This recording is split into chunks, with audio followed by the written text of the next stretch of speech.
ஓம் சக்தி, ஓம் ஆதிபரா சக்தி, ஓம் சக்தியே, மறுவூர் அரசியே, நல்லதே நினைப்போம், நல்லது மட்டுமே நினைப்போம். சக்தி வாக்கு பிள்ளைகளுக்கு இந்த ஆதி சக்தியின் ஆசீர்வாதம் என்றுமே முழுமையாக கிடைக்கும். நண்பு பிள்ளையே, இன்று உன்னிடத்தில் உன்னுடைய வாழ்க்கையில் உனக்கே தெரியாமல் உன்னை சுற்றி நடந்து கொண்டிருக்கின்ற ஒரு சூழ்ச்சியினை பற்றி தான் அம்மா பேசுவதற்காக வந்திருக்கிறேன். என் தங்கமே, என் குழந்தையே, நீ இந்த வாழ்க்கையை பற்றி எத்தனை கனவுகள் கண்டு இதற்குள் அடியெடுத்து வைத்தாய்.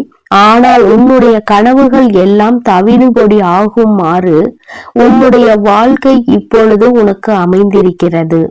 உன்னால் இதை ஏற்றுக்கொள்ளவும் முடியவில்லை, இதை விட்டு விலகவும் முடியவில்லை. ஏனென்றால் இதுதானே வாழ்க்கை என்று முடிவான பிறகு இனி இதிலிருந்து வெளியே செல்வது என்பது முடியாத காரியம் அல்லவா? என் குழந்தையே, இதிலிருந்து இனிமேல் தப்பிக்கவே முடியாது என்ற நிலையில் இப்பொழுது என்ன செய்யலாம் என்று சிந்தித்து கொண்டிருக்கிறாய். இனி இந்த வாழ்க்கை எதை நோக்கி பயணமாகுமோ செல்லட்டும் என்று நீ நினைத்து அப்படியே விட்டுவிடலாம் என்று முடிவெடுத்து விட்டாய். ஆனால் என் குழந்தையே, உனக்கு நடக்கின்ற விஷயங்கள் எல்லாமே தானாக நடந்தது கிடையாது. எல்லாமே ஒருவர் வேண்டுமென்றே செய்கின்ற விஷயமாக இருக்கிறது. அதனால்தான் உன்னுடைய வராகி அம்மா இந்த விஷயத்தை தெரிவிக்க உடனே உன்னிடத்தில் ஓடோடி வந்துவிட்டேன். அதை பற்றி சொல்லிவிட வேண்டும். ஒருவேளை உனக்கு இது தெரிந்திருக்கிறதா அல்லது தெரியவில்லையா? தெரியவில்லை என்றால் இனிமேலாவது என் குழந்தை சுதாரித்துக் கொள்வாய் அல்லவா? உன்னுடைய வாழ்க்கையில் இருக்கின்ற மிக பெரிய பிரச்சனையை பற்றி நீ புரிந்து கொள்வாய் அல்லவா? அதனால்தான் அம்மா உன்னிடத்தில் இதனை சொல்ல வேண்டும் என்று வந்திருக்கிறேன். என் தங்கமே, உன் வாழ்க்கையில் ஏற்படுகின்ற அத்தனை பிரச்சனைகளுக்கும் காரணம் உன்னுடைய குடும்பத்தில் இருக்கின்ற ஒருவர்தான் என்னும் பொழுது நிச்சயமாக அது உனக்கு மன கஷ்டத்தை ஏற்படுத்தி கொடுக்கும் அல்லவா?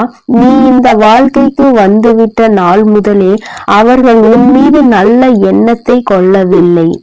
என்னாலுமே உன்னை அளவைக்கவும் ஏதாவது ஒரு விஷயத்தை பற்றி பேசி உன் மனதை வேதனைப்படுத்துவதும் என்பது மட்டுமே தன்னுடைய வேலையாக வைத்துக் கொண்டிருக்கிறார்கள். அவர்களினுடைய எண்ணங்கள் எல்லாம் நம்முடைய இல்லத்திற்கு புதிதாக வந்தவர்கள் சந்தோஷமாக எப்படி இருந்துவிட முடியும்? இது நம்முடைய இடம் அல்லவா?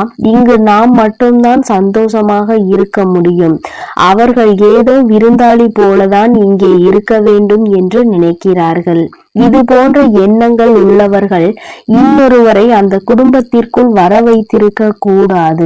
இது போன்ற எண்ணங்கள் உள்ளவர்களுக்கு மற்றவர்கள் நம்முடைய இல்லத்திற்கு வந்தால் நம்முடைய இல்லத்தில் உள்ளவர்கள்தான் என்று நினைக்கின்ற மனப்பக்குவம் அவர்களுக்கு இல்லை. அது மட்டும் இல்லாமல் இப்பொழுது என்ன நினைக்கிறார்கள் தெரியுமா? இந்த வாழ்க்கையை நாம் எப்படியாவது அழித்துவிட வேண்டும். இவர்கள் இருந்தால் இங்கே நமக்கு பிரச்சனைகளாக இருந்து கொண்டிருக்கிறது, மிக பெரிய இடைஞ்சலாக இருந்து கொண்டிருக்கிறார்கள்.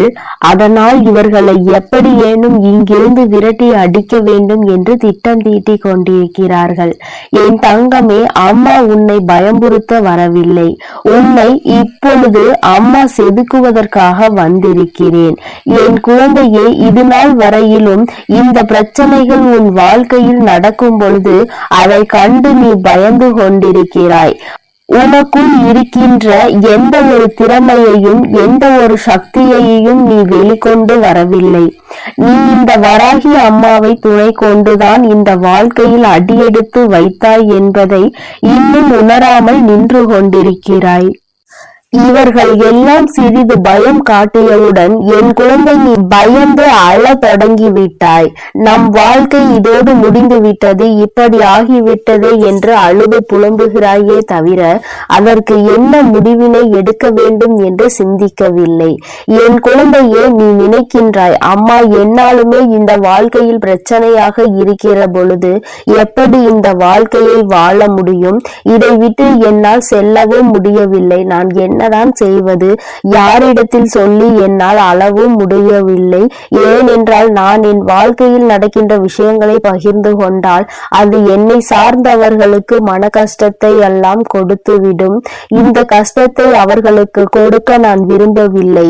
மேலும் மேலும் அவர்கள் மனதை ரணமாக்க நான் தயாராக இல்லை. நான் என்னதான் செய்ய வேண்டும் என்று நீ எனக்கு ஒரு நல்ல வழியினை காட்டு தாயே என்று என் குழந்தை என்னிடத்தில் கேட்கின்றாய் அல்லவா?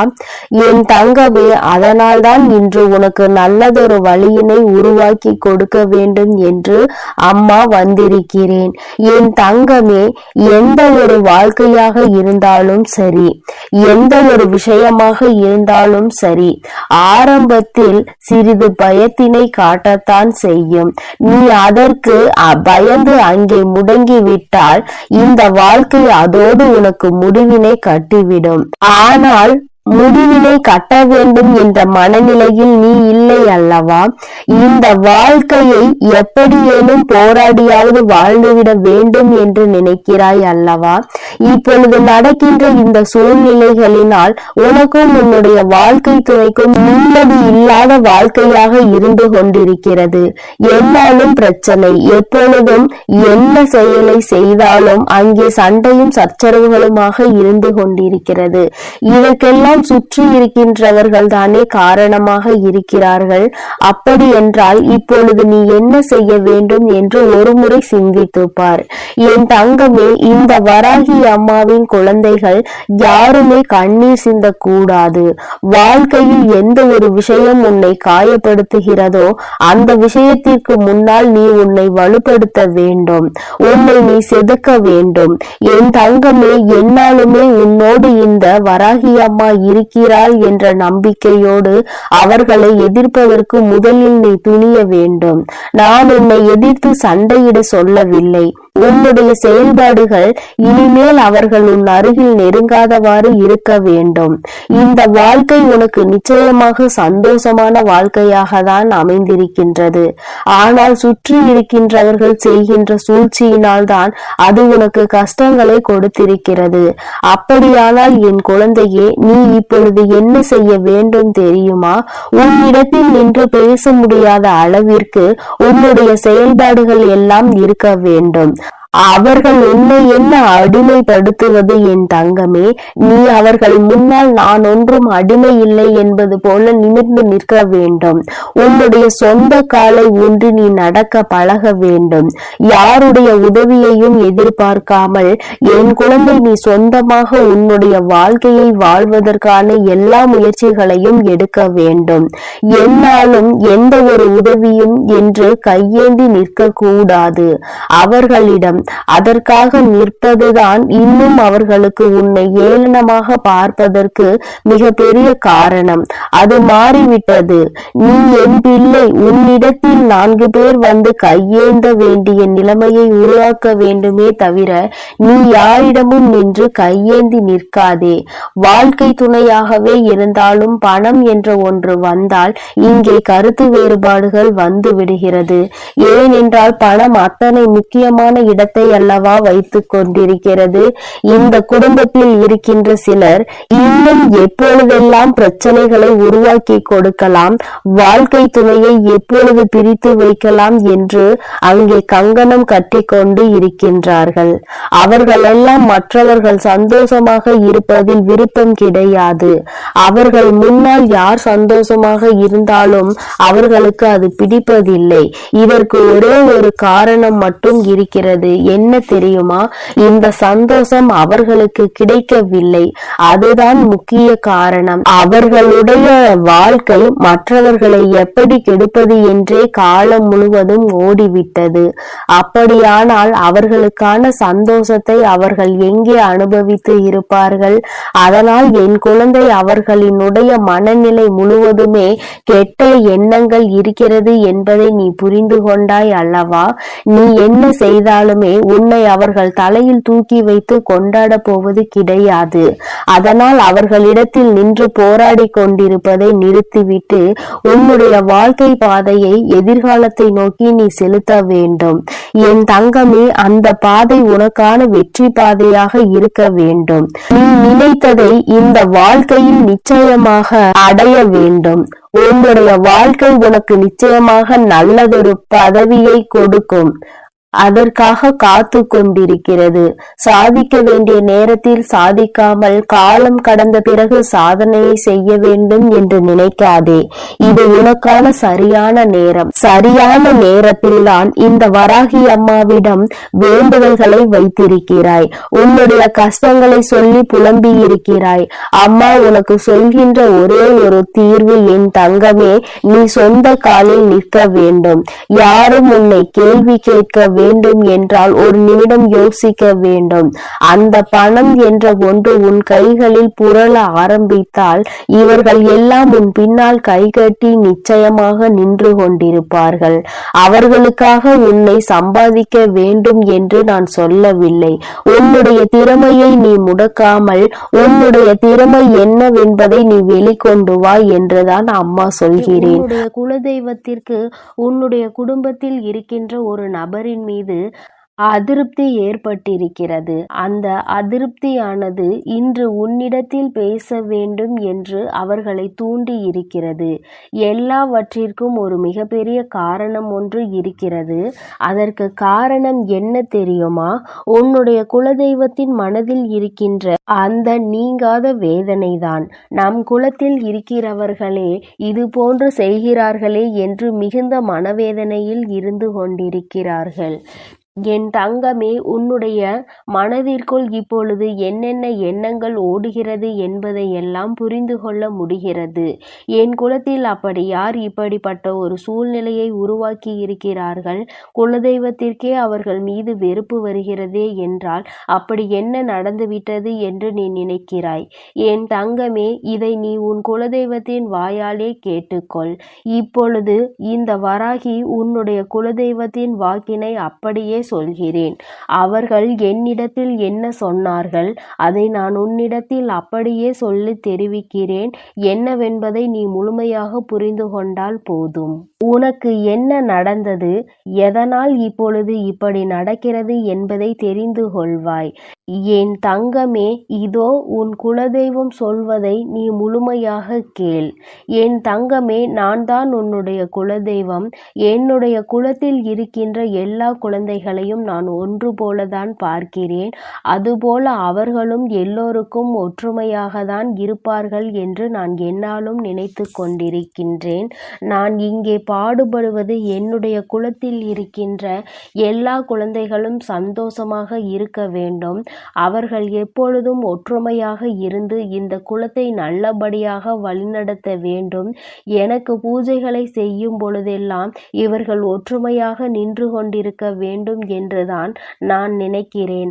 ஆனால் இவர்களோ இப்பொழுது என்ன செய்து கொண்டிருக்கிறார்கள் தெரியுமா? என் பிள்ளை, உனக்கு இந்த விஷயம் தெரிந்திருக்க வாய்ப்பில்லை. ஏனென்றால் அவர்கள் என்னிடத்தில் வந்து சொன்ன விஷயம் எனக்கு தானே தெரியும். என் பிள்ளை, உன்னை பற்றி அவர்கள் என்ன சொன்னார்கள் என்பதை நான் மட்டும்தான் அறிவேன். அது எத்தனை பெரிய தவறான விஷயம் என்பதை உனக்கு தெரிந்த பிறகு இப்பொழுது அவர்கள் மீது நான் மிகப்பெரிய வெறுப்பில் இருந்து கொண்டிருக்கிறேன். என் குழந்தையே, மிக பெரிய துரோகத்தை உனக்கு செய்ய வேண்டும் என்று என்னிடம் வந்து கேட்கின்றார்கள். நீ என்னுடைய குலசாமி அல்லவா? என் மனதில் இருக்கின்ற இந்த வேதனையை நீ போக்கி தந்துவிட மாட்டாயா? என் மனதை அவர்கள் வேதனைப்படுத்தி இருக்கிறார்கள். அதனால் அவர்களை எப்படியும் ஏதாவது ஒன்று செய்ய வேண்டும். அவர்கள் வாழ்க்கையில் இருந்து மீள முடியாத அளவிற்கு ஏதாவது ஒரு கஷ்டத்தை கொடுக்க வேண்டும் என்று என்னிடத்திலே வந்து கேட்கிறார்கள். என் தங்கமே, அப்படி யாருடைய மனதில் நீ வேதனையை ஏற்படுத்தி இருக்கிறாய் என்று சற்று சிந்தித்துப் பார். அவர்கள் இன்று உன் வாழ்க்கையே இருக்கக்கூடாது என்றல்லவா நினைக்கிறார்கள். நான் இங்கே ஒருவரின் ஒற்றுமைக்காகவும் பாடுபட்டு கொண்டிருக்கின்ற நேரத்தில் என் சன்னதியில் வந்து நின்று கொண்டு நீ வாழக்கூடாது என்று அவர்கள் சொன்ன வார்த்தை என் மனதை ரணமாக்கியது. நிஜமான உண்மை. என்னால் அதை தாங்கிக் கொள்ள முடியவில்லை. ஏன் இப்படி சொல்கின்றார்கள், என்ன பிரச்சனை என்று பார்க்கும் பொழுதுதான் எனக்கு புரிந்தது. ஏதோ சிறு மனஸ்தாபங்கள் இருக்கிறது, பிரச்சனைகள் ஏற்பட்டிருக்கிறது என்று. அம்மா உன்னிடத்தில் வந்து நீங்கள் ஒற்றுமையாக இருக்க வேண்டும் என்று சொல்ல வரவில்லை. உன் பக்கம் தவறு இருக்கிறதா, அவர்கள் பக்கம் தவறு இருக்கிறதா என்று நிச்சயமாக அறிந்து கொள்ள வேண்டியது என்னுடைய பொறுப்பு. தவறு இருப்பவர்கள் பக்கம் நின்று நான் நிச்சயமாக பேச மாட்டேன். யார் பக்கம் நியாயம் இருக்கிறதோ அவர்களுக்கு நிச்சயமாக நியாயத்தை வழங்குவது என்னுடைய கடமைதான். ஆனால் ஒருபோதும் தவறு செய்யாதவர்களுக்கு தண்டனை வழங்குவது என்னுடைய வேலை கிடையாது. எனக்கு என்னுடைய குழந்தைகளின் மனதை சரி செய்து அவர்களை நல்வழிப்படுத்துவது மட்டும்தான் நான் நல்வழிப்படுத்துவதற்காக பாடுபட்டு கொண்டிருக்கிறேனே தவிர ஒருபோதும் யாருக்கும் தண்டனையையும் கொடுக்க வேண்டும் என்று நினைக்கவில்லை. உனக்கு இது போன்று செய்ய வேண்டும் என்று நினைத்தவர்கள் இன்னும் என்னவெல்லாம் செய்ய துணிவார்களோ என்று தெரியாமல் தான் நான் சற்று மனக்குழப்பத்தில் இருந்து கொண்டிருக்கிறேன். என் தங்கமே, ஒன்றை நன்றாக புரிந்து கொள். யாரிடத்திலும் உனக்கு என்ன மனக்கசப்புகள் இருந்தாலும் சரி, நீ அந்த மனக்கசப்புகளை எல்லாம் உன்னிடத்தில் இருந்து தூக்கி எறிந்துவிட்டு எந்த ஒரு சண்டையும் அவர்களிடத்தில் உனக்கு வேண்டாம். அதற்காக நீ எல்லாவற்றையும் பொறுத்து கொண்டு செல்ல வேண்டும் என்று நான் சொல்லவில்லை. எதுவாக இருந்தாலும் அதை என்னிடத்தில் நீ விட்டுவிடு என்றுதான் அம்மா சொல்கிறேன். என் தங்கமே, நீ என்னிடத்தில் விட்டுவிட்ட பிறகு அதையெல்லாம் நான் பார்த்து கொள்வேன். அது என்னுடைய பொறுப்பல்லவா? அதன் பிறகு நான் அவர்களுக்கு என்ன செய்ய வேண்டுமோ அதை நான் செய்து விடுகிறேன்.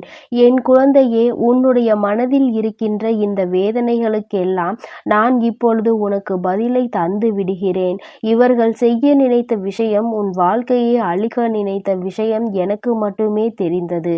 நான் இப்பொழுது உன்னிடத்தில் சொல்லி இருக்கிறேன். அதனால் நீ பயப்பட வேண்டாம். சொன்னது என்னிடம்தானே. உனக்கு ஏதாவது ஆக வேண்டும் என்றால் அது என்னை தாண்டிதானே ஆக வேண்டும். என் தங்கமே, இப்பொழுது என்னிடத்தில் வந்து உன்னுடைய வாழ்க்கையை கெடுக்க வேண்டும் என்று சொன்னதற்கு அவர்களை விட்டுவிட்டேன் என்று நினைக்கலாம். நிச்சயமாக அவர்களை நான் விட்டுவிடவில்லை. என் குழந்தையே, நீ ஒருவரின் மனதினை வேதனைப்படுத்தி இருப்பது உண்மையானால் உனக்கே அது தெரிந்திருந்தால் நிச்சயமாக நீ எந்தவித சிந்தனையும் இல்லாமல் மன்னிப்பு கேட்கலாம். தவறு உன் பக்கம் இருக்கும் பட்சத்தில் அதை நீ செய்வதில் எந்த ஒரு தவறும் கிடையாது. அதே சமயத்தில் தவறு அவர்கள் பக்கம் இருக்கிறது என்றால் நான் அவர்களுக்கு கொடுக்க போகின்ற தண்டனை என்ன தெரியுமா? இந்த தெய்வத்தினுடைய பார்வை சில நாட்கள் அவர்கள் மீது இருக்காது. அவர்கள் உனக்கு என்ன செய்ய வேண்டும் என்று நினைத்தார்களோ அது அவர்கள் வாழ்க்கையில் நடந்தால் அது எத்தனை வேதனையை கொடுக்கும் என்று சில நாட்களில் அவர்கள் புரிந்து கொண்டு வரட்டும்.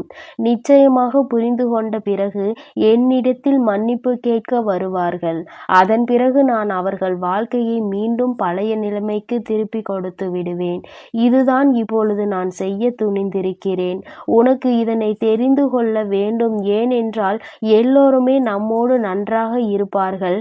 நாம் ஒருவருக்கொருவர் நல்லதை செய்தாலும் கெட்டதை செய்தாலும் நம்மீது வஞ்சக எண்ணம் ஒருவருக்கு வந்து விட்டது என்றால் அவர்கள் குலதெய்வத்திடம் கூட வந்து வாழ்க்கையை அழிக்க சொல்வார்கள் என்பதை நீ புரிந்து கொள்ள வேண்டும்.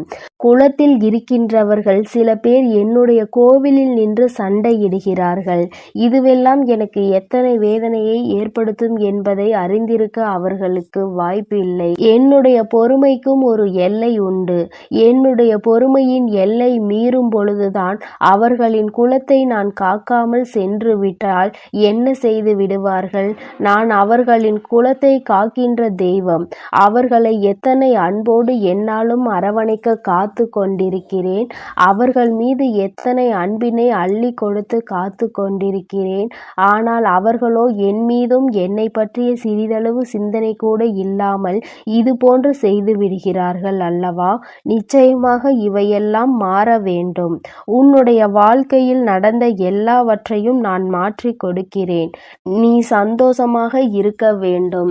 தவறு செய்திருந்தால் மன்னிப்பு உன் பக்கம் இருக்க வேண்டும். தவறு இல்லை என்றால் தண்டனையையும் நான் வழங்குகிறேன். என் குழந்தையே, உன்னுடைய குலதெய்வத்தின் வாக்கினை கேட்டாய் அல்லவா? நிச்சயமாய் உனக்கு யாரோ ஏதோ தீய வினைகளை செய்ய நினைத்திருக்கிறார்கள். அதை அவர்கள் நிச்சயமாக தடுத்து நிறுத்தி விடுவார்கள். அதனால் என் தங்கமே, யார் மீது எந்த வஞ்சனை எண்ணங்களும் உனக்கு இருந்தால் உடனடியாக அதனை நீ சரி செய்து கொள்வதற்கு குடும்பத்திற்குள் எந்த விதமான பிரச்சனைகளும் வேண்டாம் என்றுதான் அவர்கள் விருப்பப்படுகிறார்கள். குல ஒற்றுமையாக இருந்தால்தான் அவர்கள் மனது சந்தோஷம் அடையும் என்றார்கள். என் தங்கமே, உன்னுடைய பிரச்சனையை அவர்களிடத்தில் தீர்க்க முடியவில்லை என்றால் அப்படிப்பட்ட நபர்களை விட்டு நீ விலகிவிடு. அதில் எந்த ஒரு தவறும் இல்லை. என் தங்கமே, சகுனி என்றால் யார் என்பதை நீ புரிந்து கொள்ள போகிறாய்.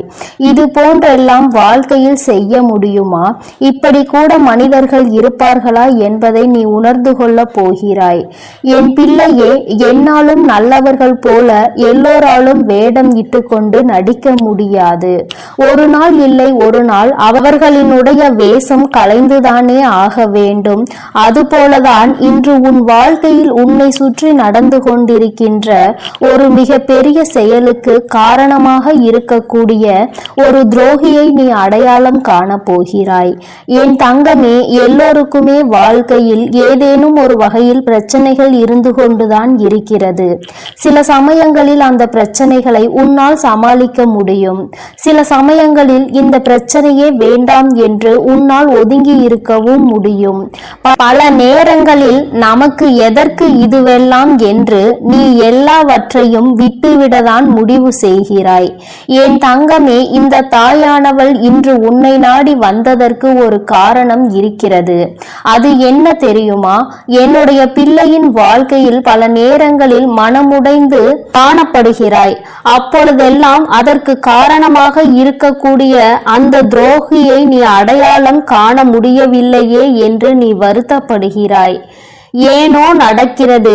எதர்ச்சியாக தான் வாழ்க்கையில் எல்லாம் கொண்டு போய் முடிகிறது. ஆனால் அதற்கு பின்னால் இருக்கின்ற உண்மையான காரணம் என்னவென்பதை நீ அறியாமல் இருக்கிறாய். சகுனிகள் உன் வாழ்க்கையில் அதிகமாக இருப்பதையும் நீ இப்பொழுது உணர்ந்து கொள்ளாமல் இருந்து கொண்டிருக்கிறாய். அம்மா என்றைக்கும் உன்னிடத்தில் சொல்கின்ற விஷயம், சகுனிகள் அதிகமாக நிறைந்திருக்கின்ற உலகத்தில் சாணிக்கியத்தனம் என்ற ஒன்று யாருக்கு இருக்கிறதோ அவர்கள் மட்டும்தான் பிழைத்து கொள்ள முடியும் என்று. என் தங்கமே, சகுனியாக இருக்கக்கூடியவர்கள் வாழ்க்கையில் மற்றவர்களுக்கு கெடுதலை மட்டுமே நினைக்கக்கூடியவர்கள். தனக்கு தேவைப்படுபவர்களுக்கு, தனக்கு வேண்டியவர்களுக்கும் நல்லது செய்ய வேண்டும் என்பதற்காக அடுத்தவர்கள் வாழ்க்கையில் நடக்கின்ற விஷயங்களை இங்கொன்றும் அங்கொன்றுமாக புறம் சொல்லி மற்றவர்களிடையே பிரச்சனைகளை உருவாக்கி கொடுப்பவர்கள். இப்பேற்பட்டவர்கள் வாழ்க்கையில் இருக்கிறார்கள் என்பதை நீ புரிந்து கொள்ளவே உனக்கு பல காலம் ஆயிற்று. இப்பொழுது சிறு சிறு சந்தேகம் மட்டும்தான் உனக்கு வந்திருக்கிறதே தவிர இன்னமும் நீ முழுமையாக முடிவு செய்யவில்லை இவர்கள் யார் என்று. என் தங்கமே, உனக்கு அது தெரியாமலேயே போகட்டும். ஆனால் உன்னால் இதில் இருந்து கவனமாக இருக்க முடியும் என்பதையாவது முதலில் நீ புரிந்து கொள்ள வேண்டும். என் தங்கமே, எல்லோருமே மற்றவர்களை நம்பி இங்கு பிறக்கவில்லை. யார் காப்பாற்றுவார்கள் என்று நம்பி இங்கு யாரும் பிறக்கவில்லை. அவரவர்கள் வாழ்க்கையை அவரவர்கள் கையில் தான் இருக்கிறது. தனக்கு எது சரி எது தவறு என்று சிந்திக்கின்ற மனநிலை ஒவ்வொருவருக்கும் இருக்கிறது. எவரையும் நம்பிதான் பிழைப்பு நடத்த வேண்டும் என்றால் இங்கு யாராலும் வாழ்ந்துவிட முடியாது. என் பிள்ளையே, இப்பேற்பட்ட சூழ்நிலையில் நீ அடுத்தவர்களின் உதவியை ஒருபொழுதும் நாட நாடாதே. தனித்து நின்று நீ யார் என்று மற்றவர்களுக்கு நிரூபித்து காட்ட வேண்டுமே தவிர அடுத்தவர்களின் உதவியை நாடி நீ அவர்களினால் இந்த வாழ்க்கையை வாழ்ந்ததாக இருந்துவிடக் கூடாது என்றுதான் உன் அம்மா சொல்கின்றேன். என் தங்கமே, இந்த தாயானவள் என்றைக்குமே உன் வாழ்க்கையில் இருக்கிறாள். நான் உன் வாழ்க்கையில் இருக்கின்ற துரோகிகளை எல்லாம் அடையாளம் காண்பித்து கொடுத்து கொண்டுதான் இருக்கிறேன். சில நேரங்களில் என் பிள்ளை, அவர் உனக்கு வாழ்க்கையில் தேவை இல்லாதவர் என்பதால் சொன்னவுடன் ஏற்றுக்கொள்கிறாய். அதே நேரத்தில் அவர்கள் உன் வாழ்க்கையில் உனக்கு தேவைப்படுகிறார்கள், மிகவும் அதிகமான பழக்கத்தை கொண்டவர்கள் என்றால் நான் ஒரு விஷயத்தை சொல்லும் பொழுது அதை ஏற்க மறுத்து விடுகிறாய். இவர்கள் எனக்கு எப்படி துரோகம் செய்வார்கள் என்று நினைக்கிறாய். என் தங்கமே, துரோகம் என்பது அதுதானே, உடன் இருப்பவர்கள் செய்வதுதானே துரோகம். நிச்சயமாக இவர்களா இதை செய்வார்கள் என்று கேட்டால் அதை யாராலுமே நம்பிவிட முடியாது. இது இயல்புதான். அதனால் உன் தாயானவள் உன்னை குறை சொல்ல விரும்பவில்லை. ஆனால் ஒருவர் உனக்கு ஒரு விஷயத்தை எடுத்து சொல்கிறார் என்றால் அதிலும் உன் தாயானவள் நானே உன்னிடத்தில் வந்து ஒருவரை பற்றி எடுத்து சொல்கிறேன் என்றால் குறைந்தபட்சம் அதை புரிந்து கொள்வதற்காக நீ முயற்சிகளை செய்ய வேண்டும். அம்மாவிற்கு சில நேரங்களில் உன் மீது அதனால்தான் வருத்தம் வந்து விடுகின்றது. நாம் எவ்வளவோ சொல்லியுமே நம் பிள்ளை மீண்டும் மீண்டும் இவர்களின் உறவை நாடி அவமானத்தை தானே தேடிக்கொண்டிருக்கிறது என்று. என் தங்கமே, நீ சில நேரங்களில் இப்படி நினைக்கலாம், அம்மா நான் யாருடனும் பேசாமல் எப்படி இருக்க முடியும், எனக்கென்ற ஒரு ஆதரவுக்கு யாரும் வேண்டாமா என்று நீ நினைக்கலாம். உன் அம்மா நான் உனக்கு என்ன சொல்கிறேன் தெரியுமா? ஆறுதல் அவசியம், ஆறுதலுக்கு ஆள் தேவைதான். ஆனால் இது போன்றவர்கள் ஒரு நாளும் உனக்கு தேவையில்லை என்றுதான் உன்னிடத்தில் நான் சொல்கின்றேன். என் தங்கமே, இது போன்ற ஆதரவினை பெற்று நீ எதையும் வாழ்க்கையில் சாதிக்க போவது இல்லை என்றுதான் அம்மா சொல்கின்றேன். உனக்கு ஆறுதலுக்கு யாரும் இல்லையே, பேச்சு துணைக்கு யாரும் இல்லையே என்று நீ ஒரு நாளும் யோசிக்காதே. தெய்வத்தை அதிகமாக நம்பக்கூடிய உன்னுடைய கஷ்டத்தை கண்டு நான் நிச்சயமாக மனமுடைந்து போகின்றேன். என் தங்கமே, உன்னுடைய சந்தோஷத்தை கண்டு வைத்தெரிச்சல் படாதது தெய்வம் ஒன்றுதான். உன்னுடைய கஷ்டங்களை கண்டு சிரிக்காத ஒன்று உன்னுடைய தெய்வம் மட்டும்தான். அப்படி இருக்கும் பொழுது உன்னுடைய கஷ்டங்களையும் சந்தோஷத்தையும் நீ உன்னுடைய தெய்வத்திடம் பகிர்ந்து கொள். நான் உன்னை தினமும் நாடி வந்து கொண்டுதானே இருக்கிறேன். என்றாவது உன்னை காணாமல் நான் சென்றிருக்கிறேனா? என்னுடைய அன்பினை நீ புரிந்து கொண்டால் நிச்சயமாக யாருடைய துணையும் நீ நாடி நிற்க மாட்டாய். உண்மையான அன்பென்ற ஒன்று உன் வாழ்க்கையில் இருக்கிறது என்றால் அது உன் தாயானவள் என்னை போல எந்த சூழ்நிலையிலும் உன்னை விட்டு விலகி செல்லாத உண்மையான அன்பாக இருக்க வேண்டும். உண்மை எது பொய் எது என்று உன்னால் கண்டுபிடிக்க முடியவில்லை என்றால் வாழ்க்கையில் யாரை பற்றியும் உன்னால் சரியாக கணிக்க முடியவில்லை என்றுதான் அர்த்தம். அதற்காக எல்லோரையும் சந்தேகப்படு என்று நான் சொல்லவில்லை. எல்லோரிடத்திலும் ஒரு வரையறையோடு நீ பழக வேண்டும். ஒரு வரையறுக்கப்பட்ட எல்லைக்குள் நின்றுதான் அவர்களோடு நீ பழக வேண்டும். யாரும் உன்னை பார்த்து தள்ளி நில் என்று சொல்கின்ற அளவிற்கு நீ நெருக்கமாகி விடாதே. அவர்கள் சொல்வதற்கு முன்பாகவே நீயே அந்த இடத்தில் இருந்து விலகிவிட வேண்டும், அல்லது அவர்களை நீ உன்னை விட்டு விலக்கி வைக்க வேண்டும். இதை செய்கின்ற பிள்ளைகள் தான் இந்த தாயான என் பிள்ளைகளாக இருக்க முடியும். என் தங்கமே, முன்கூட்டியே சிலரின் மனநிலையை புரிந்து கொள்ள வேண்டிய கட்டாயம் இப்பொழுது உன் வாழ்க்கையில் இருக்கின்றது. ஏனென்றால் யார் எப்பொழுது எப்படி மாறுவார்கள் என்று சொல்ல முடியாது அல்லவா என் தங்கமே. அதனால் இந்த வாழ்க்கை உனக்கு கொடுத்த இந்த நேரத்தை நீ சரியாக பயன்படுத்தி கொண்டு இனி உன் வாழ்க்கையில் நடக்கவிருப்பதை எல்லாம் சரியாக எதிர்கொண்டால் போதும். நிச்சயமாக இனி எல்லாமே உனக்கு நீ நினைத்ததை விட சிறப்பானதாக நடக்கும் என்பதில் எந்த ஒரு மாற்று கருத்துமே கிடையாது. என் குழந்தைக்கு வாழ்க்கையில் எல்லாமே சந்தோஷமாக சந்தோஷமாக மட்டுமே தான் இருக்கும். எதை பற்றியும் நீ கவலைப்பட வேண்டாம். உனக்கு எதை பற்றிய கவலையும் தேவையில்லை. என்னை நிச்சயமாக ஒருபொழுதும் நீ தவிர்த்து விடாதே. ஒருவேளை மிக அதிகமான மனவேதனையில் இருக்கின்ற என்னுடைய பிள்ளைக்கு இந்த தாயின் வாக்கினை கேட்கும் பொழுது கூட மனதில் பல மாற்றங்கள் வந்துவிட வாய்ப்பு இருக்கிறது. அதனால் என் குழந்தையே, மனதார உன் வாழ்க்கையில் நடக்கின்ற விஷயங்களை பற்றி எல்லாம் கவலைப்படாமல் மன நிம்மதியோடும் சந்தோஷத்தோடும் நீ இருந்தால் போதும். என்றைக்குமே உனக்கு நல்லது மட்டுமே நடக்கும். அதை நீ உணர்ந்து கொண்டால் போதும். என் குழந்தையின் மனநிலை எனக்கு மட்டுமே நன்கு அறிந்த விஷயம். அதனால் மற்றவர்களின் தேவையற்ற பேச்சுக்களுக்கு செவி சாய்க்காமல் அம்மாவினுடைய அன்பில் என்றுமே நீ பாதுகாப்பாக இருக்க வேண்டும். என் அன்பு குழந்தைக்கு இந்த தாயானவளினுடைய அன்பும் அருளும் எப்பொழுதுமே முழுமையாக இருக்கும். என் தங்கமே, அதனால் நீ எதற்காகவும் கலங்காதே, எதை நினைத்தும் வருந்தாதே. நீ நல்லதையே நினைத்தால் உன் வாழ்வில் எப்பொழுதும் உனக்கு நான் நல்லதை மட்டுமே செய்து கொடுப்பேன் என்பதை நீ மறந்து விடாதே. என் அன்பு குழந்தைக்கு இந்த ஆதிபராசக்தியின் அன்பும் ஆசீர்வாதமும் முழுவதுமாக கிடைக்கும். ஓம் சக்தி, ஓம் ஆதிபராசக்தி.